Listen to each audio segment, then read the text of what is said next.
ஸ்கூல்லாம் திறக்க போகுது. இனி ஸ்கூல் விட்டு வீட்டுக்கு வரும்போது குழந்தைங்கள் என்ன சாப்பிட இருக்குன்னு தான் கேட்பாங்க. ஸோ நம்ம ஏதாவது ஒரு ஸ்நாக்ஸ் டிஃப்ரெண்ட்டாக செஞ்சு கொடுத்தா தான் அவங்களுக்கும் ரொம்ப சந்தோஷமாக இருக்கும்.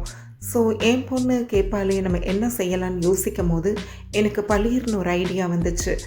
அது என்ன ஐடியான்னு யோசிக்கிறீங்களா? அதுதான் கருக் முறுக் கிராக்கர் ஸ்நாக். அது வீட்டில் சப்பாத்தி மாவுலாம் பிசைவோம் இல்லையா, அந்த மாவை வச்சே நம்ம சூப்பராக இந்த ஸ்நாக் பண்ணிடலாம். பட் இந்த ஸ்நாக் ரொம்ப நேரம் கிறிஸ்பியாக இருக்கிறதுக்கு சில டிப்பை நம்ம ஃபாலோ பண்ணணும்.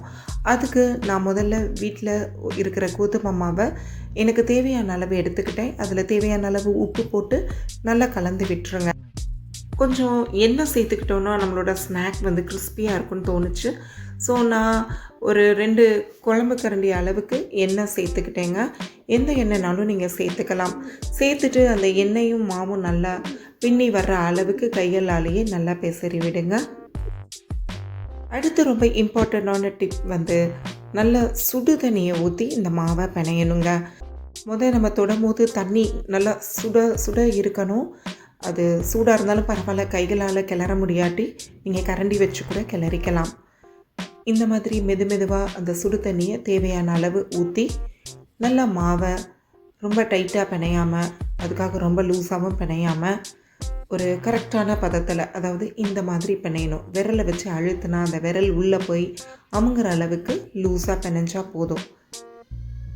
பாருங்கள், இதுதான் கரெக்டான பதம். இப்போ இந்த மாவை ஒரு 1 மணி நேரம் அப்படியே ஊற விட்டுருங்க.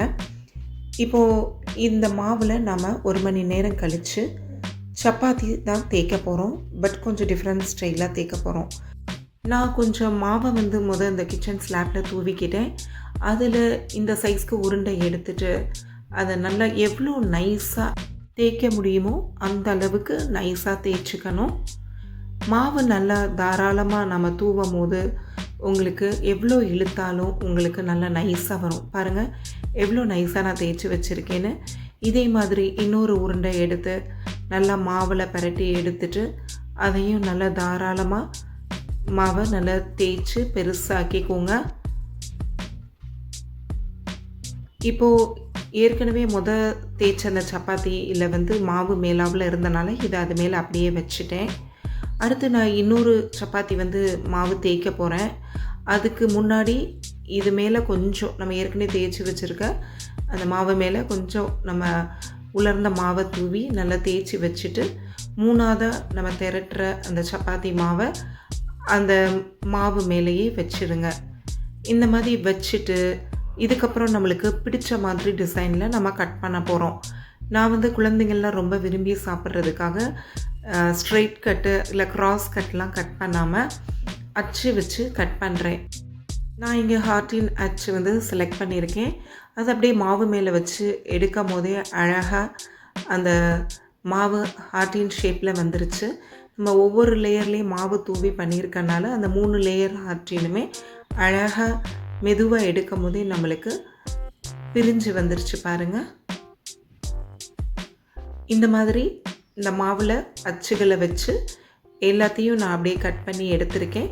அதுக்கப்புறம் அதை பூரா அப்படியே மெதுவாக பிரித்து எடுத்துட்டு இது மேலேயும் கொஞ்சம் மாவுகளை நல்லா தூவிட்டு லேசாக அந்த மாவில் பரட்டி எடுத்துருங்க.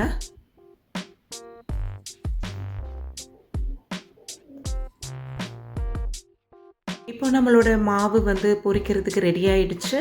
நல்லா அடிகனத்த கடாயில் நான் கடலெண்ணெய் ஊற்றியிருக்கேன். நல்லா எண்ணெய் சூடாகவும் இந்த மாவை நான் இப்போ உங்களுக்கு முதல்ல கொஞ்சமாக போட்டு பொரித்து காமிக்கிறேன் ஒவ்வொரு பீஸாக.